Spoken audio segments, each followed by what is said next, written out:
All right, number 2, it says the coordinates of point A are 6, -7. Coordinates of point B are -6, 2. Point M is the midpoint of AB. Line 1 is the line through AB. Line 2 is perpendicular to line 1 and passes through point M. In letter A, they wanted you to find the coordinates of M. M is the midpoint of AB, so we got to use our midpoint formula, which is x1 plus x2 divided by 2, comma, y1 plus y2 divided by 2. Okay, so this would be 6 plus -6 divided by 2, -7 plus 2 divided by 2, which would simplify to be 0, and then -5 over 2. So that'd be the coordinates of point M. Find the gradient of line 1. That means we just got to use our slope equation, y2 minus y1 over x2 minus x1.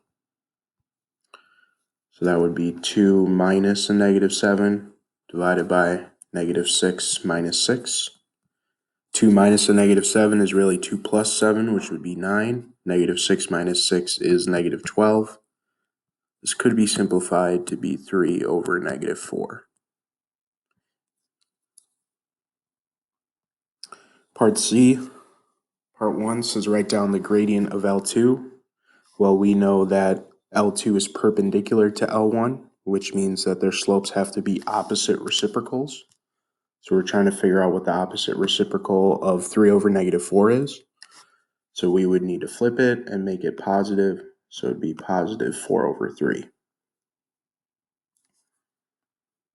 Part 2 then says write down in the form y equals mx plus c the equation of L2. So we just figured out the slope, it's 4 over 3. We don't know the y-intercept yet, we got to find that, but we do know that line 2 passes through point M. Okay, it tells us right there, and point M is at 0, -5 over 2. So I have y equals 4/3 x plus c, and I know it passes through this point 0, -5 over 2. So I can plug that in for x and y. So -5 over 2 is going to equal 4/3 times 0 plus c. So that just simplifies to be c equals -5 over 2. Some of you might have recognized right away that that point was a y-intercept.